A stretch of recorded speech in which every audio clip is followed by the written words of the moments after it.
Sadakta mtazamaji, hujambo popote pale ulipo, natumai kwamba umekuwa na siku ya kufana kama nilivyokuwa nayo mimi kwenye chumba chetu cha habari hapa Kirk TV, tukikuandalia taarifa za jioni hii ya leo, kubwa kabisa ikiwa kukigura chama cha Jubilee kwa gavana Anne Waiguru na kujiunga na chama cha UDA. Mtazamaji, ni baadhi ya taarifa tulizokuandalia, lakini hebu kwanza kabisa tupate vipasho.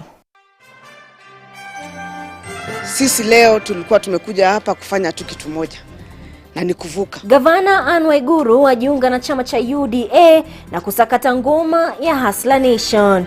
Enhanced voter registration. Shughuli ya IEBC ya kuwasajili wapiga kura wapya yaendelea kote nchini, wito ukitolewa kwa Wakenya kujitokeza kwa wingi. Through the various nurturing care for early childhood development. Na kongamano la 4 la masomo ya chekechea ECD yaandaliwa katika kaunti ya Siaya.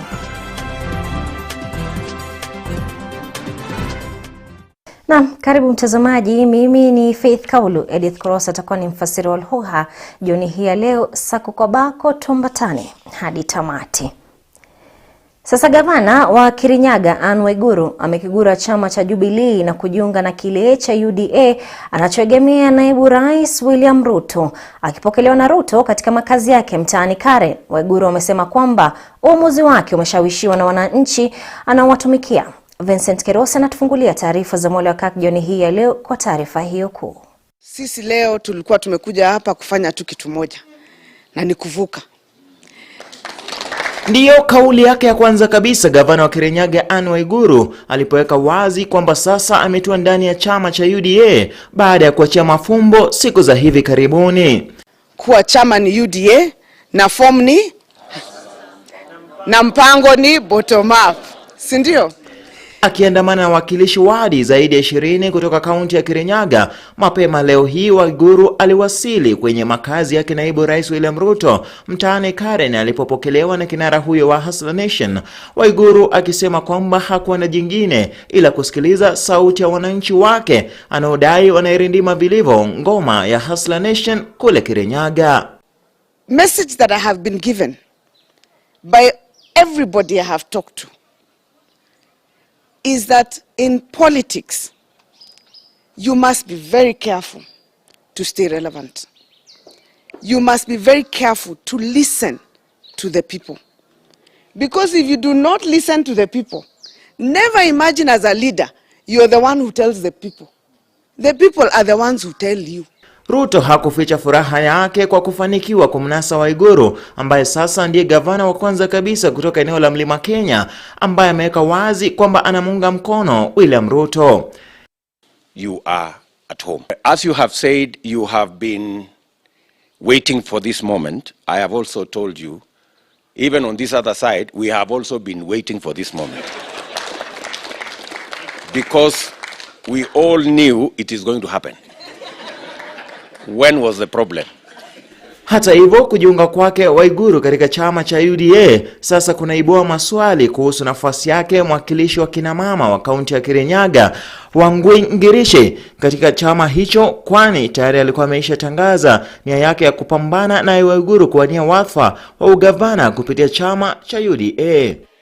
Mimi sina uoga wa kushindana.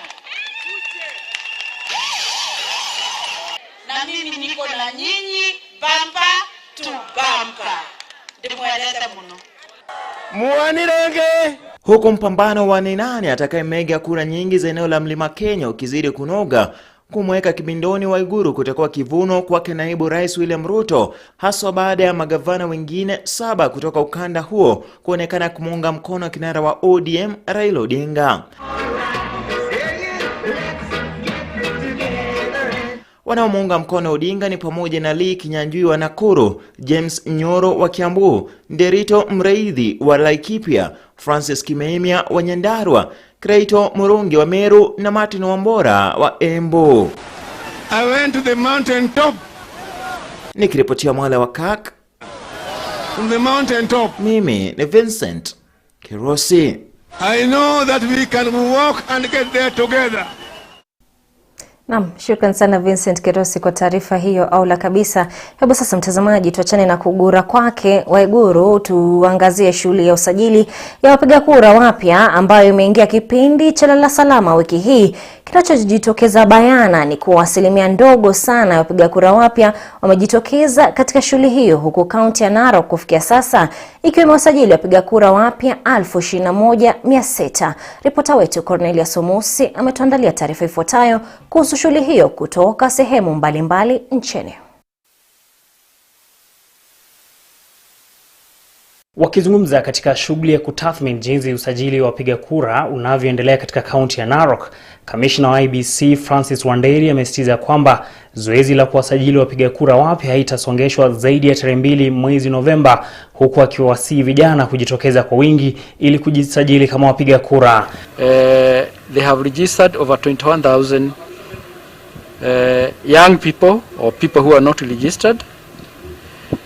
This exercise, which we started on the 4th of this month, will be ending on 2nd. You call it enhanced voter registration. Wanderi amesema kwamba maafisa wa IEBC wamekita kambi katika maeneo yaliyo na watu wengi, ikiwemo vyuo vya mafunzo ya juu ambayo yana uwepo wa vijana wengi. Please come out. It will empower you to be able to choose the leader that you want. We are aware that there are very many IDs that have not been collected, and we are calling upon the people within the county governments, including the chiefs and the assistant chiefs, to try and reach the young people and give them the cards. Meneja wa uchaguzi wa kaunti ya Narok Bi Anastasia Mutua amewapongeza wakazi wa eneo bunge la Narok Magharibi kwa kujitokeza kwa wingi licha ya kuwepo kwa mvua na kujiandikisha kama wapiga kura. There is a lot of challenges, distances. Some places we have rains. You may see here it's very dry, but when you move towards the Mau forest, you'll find that there is a lot of rains there. So our movement is curtailed because the kids have to move every other time. Kaunti ya Narok inalenga kuwasajili zaidi ya wapiga kura wapya 78,000 ili kuongeza idadi ya sasa ya wapiga kura 1,340. We are calling upon still on the members for the remaining 1 week. In fact, I appreciate the presence of Commissioner in this Narok County because I can say it is actually timely, because he has come during the last week of this exercise, and it's a good gesture because he's going to help us mobilize the people. We have been around with him since morning. Kwingineko, tume ya uchaguzi na mipaka nchini ya IEBC imeeleza hofu ya idadi ya vijana wachache kujiandikisha kama wapigaji kura katika kaunti ya Uasin Gishu. IEBC inasema kuwa vijana wanaojiandikisha wengi wao wanaandamana na wazazi wao, jambo ambalo linatia hofu ya idadi ya wapiga kura katika kaunti hiyo. Jen Kiara ambaye ni afisa mkuu wa tume hiyo katika kaunti ya Uasin Gishu amesema kuwa wengi wanaojitokeza kupiga kura wanaandamana na wazazi wao, wengine wakiwa wamelewa chakari. Jambo ambalo tumeweza witness ama kuona ni kwamba vijana bado hawajapata ile msukumo ya kuja kujisajili kama wapiga kura. Jambo pia lingine la kushangaza ni kwamba wazazi wao ndio wanaowaleta kujisajili kupiga kura. Ni mambo ambayo tunashuhudia, na tungependa pia washikadau wote watusaidie kutatua hii kitendawili. Ni jambo ambalo kamishna wa kaunti wa Uasin Gishu ameeleza kwamba wazazi wengi wamelalamika ongezeko la unywaji wa pombe na matumizi ya madawa ya kulevya, akisema kuwa wanashirikiana na mashirika mengine kuona kwamba jambo hilo limekomeshwa. Cornelia Somusi, Mwale wa Kirk. Bila shaka mtazamaji, siku zote kura yako itasalia kuwa sauti yako. Kwa hivyo iwapo bado hujajitokeza kuchukua kura, wakati ndo huu.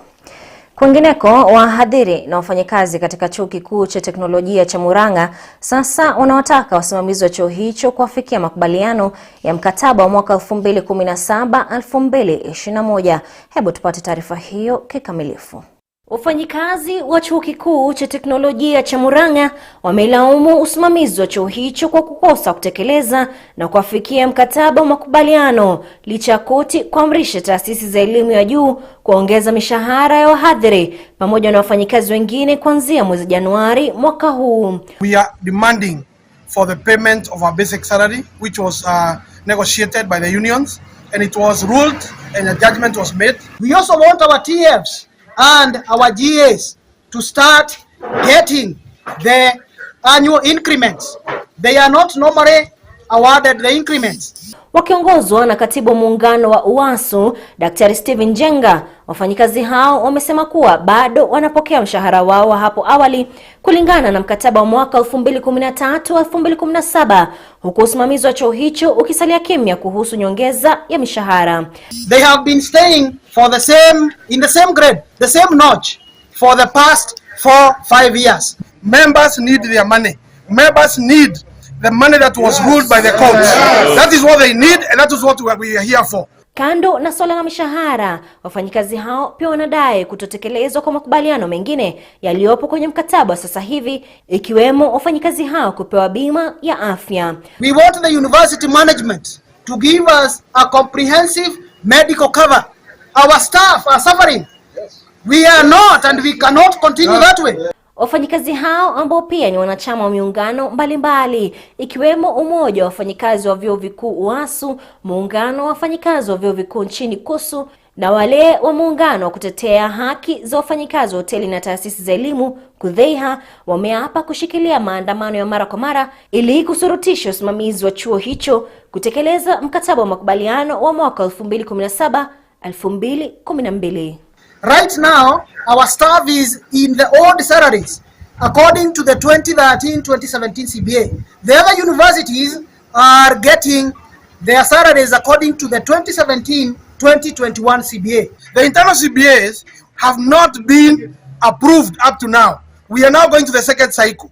Nothing has been approved. We are saying we need the internal CBA to be approved and to be finalized so that we are able to move on as a university. Naam, uongozi wa kanisa la PCEA ukiongozwa na moderator wa sasa Kasisi Mutahi Thegu umewataka waumini wa kanisa hilo kuweka uadilifu na uaminifu mbele ili kuafikia malengo ya kanisa hilo. Katika mkutano wa kamati ya kibiashara ya kanisa hilo uliofanyika katika makao makuu ya PCEA jijini Nairobi, uongozi huo sasa umezindua mwongozo wa kikazi wa miaka 5 maarufu kama strategic plan utakaoliongoza kwa miaka 5 hadi kufikia mwaka 2026. Wakizungumza wakati wa uzinduzi huo, moderator pamoja na katibu mkuu wa kanisa hilo wamewashukuru wahusika wote na kuwataka viongozi wa matabaka yote ya kanisa hilo kufuatilia kwa makini mwongozo huo. Therefore, we look forward to all of us embracing this as we work together towards actualization of what we have here. Let it not be another document, a beautiful document on our shelves. Let us work towards, as we implement it, we'll get to understand it better and better. And therefore, thank you, all of you. Thank you, HODs, for your commitment and ensuring that we have an SP in place. We have a document telling us how we should do things. Here there we are stranded or coming up with things that are extraneous, that are not related to what we should do, arguing about them, spending a lot of time, talking about things that are not part of our strategic plan. Yet we have a strategic plan, and it was developed, with a lot of toil. People sat, they burned midnight oil, they presented a draft, it was modified, they resubmitted it, it was adjusted. It has taken a lot of effort for it to be the way it is. Therefore, it would be defeatist for us to have it and then live like we do not have one. So may this document guide us right from here, because we are the champions. May it guide us at all levels for us to fulfill what those who initiated it thought about. Bila shaka mtazamaji, ni hatua inayoashiria uongozi bora kabisa na kuwepo kwa mikakati kabambe ya kuleta maendeleo. Dakika 16 imekatika baada ya saa 1 mtazamaji, tutakwenda kwenye mapumziko ila salia papa hapa manake tutarajia hivi punde.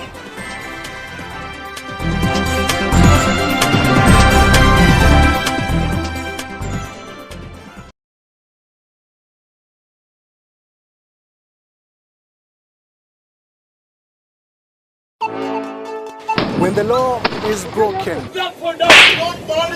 hatuwezi kunyamaza. The quest for justice is on course. Stop killing us!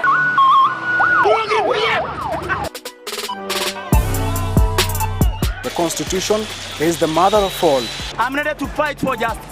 Open the door. Open and jail me also. When there is a conflict, all eyes turn on the law. I'll challenge the National Radical Commission. Kuja hapa site. This tall building belonged to the family. He changed almost everything. Kamati na walete mara moja kotini. The oppressed want justice. The accused want justice.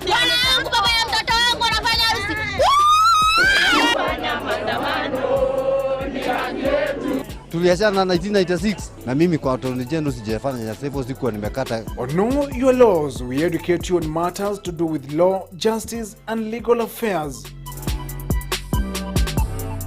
Once an adoption order is given, that child becomes your child. It is not reversible.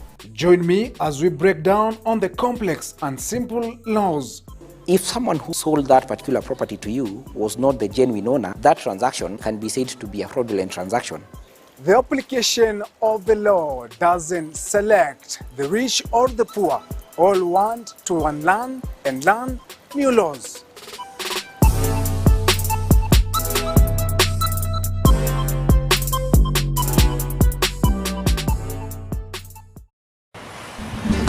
Wakenya ni wapenda kazi na kila siku wako mbioni kuchapa kazi. Kipindi cha Kazi na Mali ni rafiki, swahiba na kipenzi cha wachapakazi wote. Si jua kali tu. Kilimo shambani. Kusema kweli nguruwe ni wazuri. Madini ya protein kwa huyu snail iko juu sana. Biashara sokoni. Wajasiriamali wa aina zote, sanaa, wasanii. Guess what? It is busy. Tunatembea nawe kila hatua ya uvumbuzi na ubunifu wako ili kujikimu na kukimu uchumi wa taifa. Kazi na Mali, sisi ndisi, Kirk TV, hapa ndipo.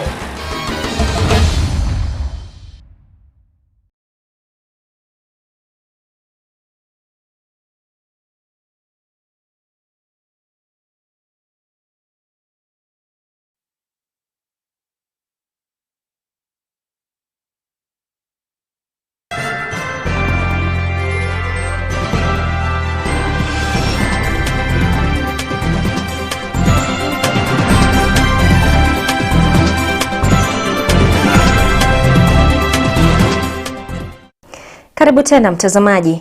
Sasa kongamano la 4 la masomo ya chekechea ECD linalofanyika kila mwaka limeandaliwa katika kaunti ya Siaya. Washikadau mbalimbali kwenye sekta hiyo wamehudhuria kongamano hilo na kutaja umuhimu wa kuwepo kwa mikakati kabambe inayoelekezwa kwa watoto na masomo ya chekechea, kwani ukuaji wa ubongo wa mwanadamu ni muhimu, hasa hatua za mapema utotoni.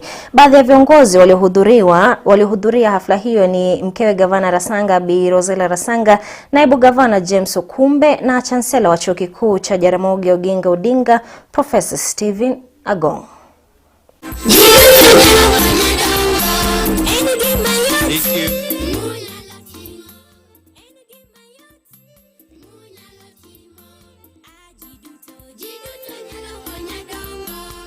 The year 2021, the cabinet of the county government of Siaya, the county executive committee, chaired by none other than His Excellency the Governor, passed a resolution of the county government of Siaya that nurturing care for early childhood becomes a program of the government. Indeed, through the various nurturing care for early childhood development projects implemented by the county government of Siaya and its partners, we have moved the needle in making early years of a child's life a key social development agenda. We also put great premium on education for the early childhood. The other area where we also may need to put some little focus, even the area of children with disability. We have envisaged nurturing care for the next 5 years through nurturing care for ECD Strategic Plan 2020 to 2025. In addition to over 600 ECDE instructors and recruited for so far, we plan to recruit a further 200 to enhance our previous efforts. We are also enhancing equipping and provision of teaching and learning materials and indoor and outdoor play equipment in all our ECD. Sasa wakazi wa Makina huko Mbeere Kusini wanamtaka Rais Uhuru Kenyatta kuingilia kati na kutoa suluhu utata unaoambatana na eneo la makazi la Mwea. Vincent Kerosi anatuarifu zaidi.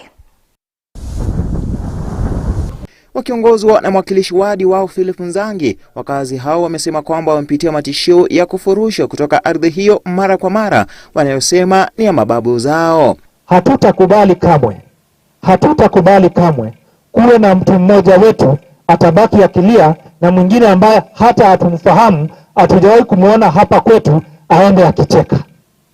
Eti kwa sababu amempokonya mtu ardhi ambaye ameishi miaka yote na watoto wake na familia zake.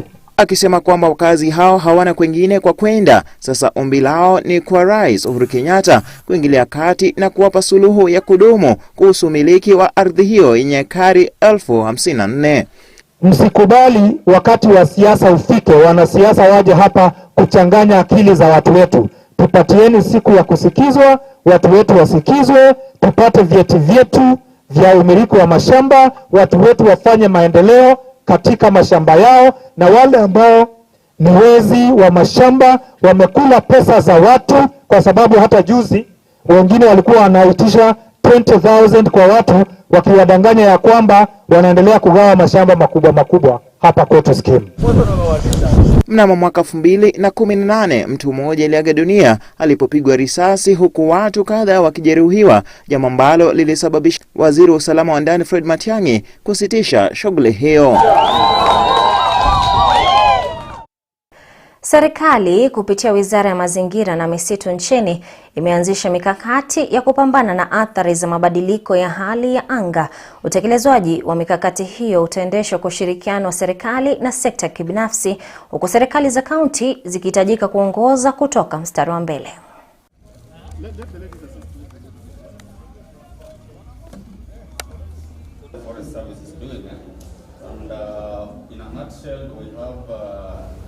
We only have 2 gazettes.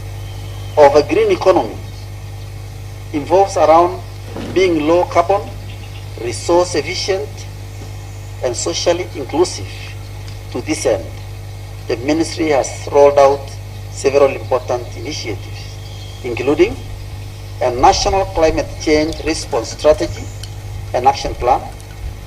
The action plan goes on to address several important areas, including mitigation, adaptation policy, legislation, and institutional framework, knowledge management, and capacity development, and performance measurement. The implementation of the oversaid frameworks will be done by both government and private sector players. We are also happy to tell you that the climate change bill that we took the assembly is already out, together with the policy that is managing our environment is also out. So we are going to operate legally, and even the special plan is also at the stage whereby it has been taken to the assembly, and we hope very soon they will pass the bill so that we have a complete fine print that we can be able to.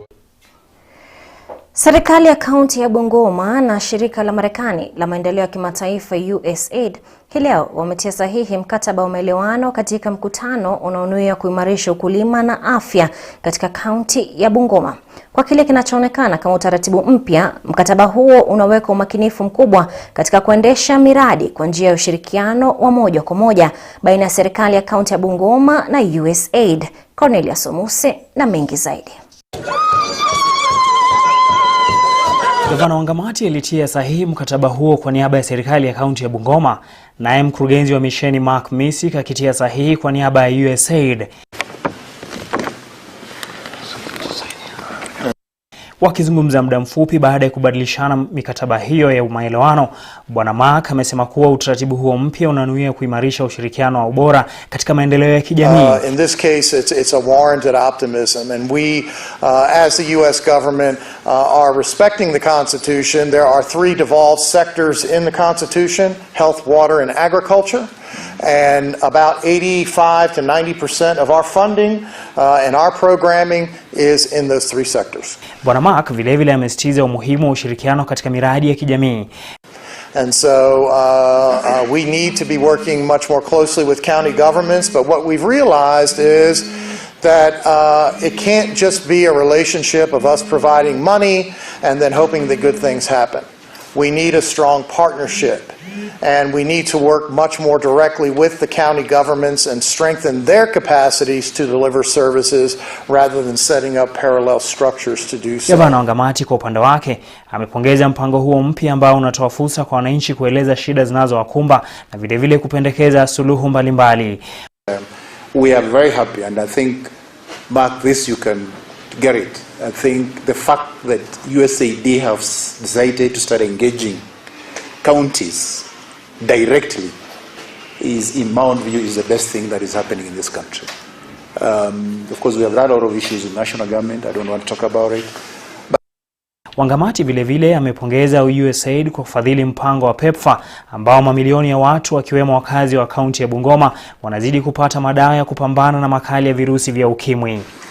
You are mainly interested in health and agriculture, but we are also saying that if we come across any other donor who is keen to work with us, please put a word forward for us. But otherwise we commit ourselves to this. Ziara ya leo katika kaunti ya Bungoma inajiri wiki moja baada ya gavana huyo kuwapokea naibu wa balozi wa Uingereza nchini Kenya Julius Scott na mwakilishi wa wakala wa Umoja wa Mataifa unaoshughulikia afya ya uzazi UNFPA Daktari Ademola Olajide katika majadiliano ya kuimarisha mji wa Bungoma na afya ya uzazi. Cornelis Omuse, Mwale wa Kirk. Mtazamaji, ndio mwisho taarifa zetu jioni hii leo. Kufika hapo hatuna la ziada ila kutamatisha Mwale wa Kirk. Mimi ni Faith Kaulu, Edith Korosa na mfasiri wa ishara. Kwa niaba wote waliofanikisha taarifa hizi, tukutakia usiku mwema.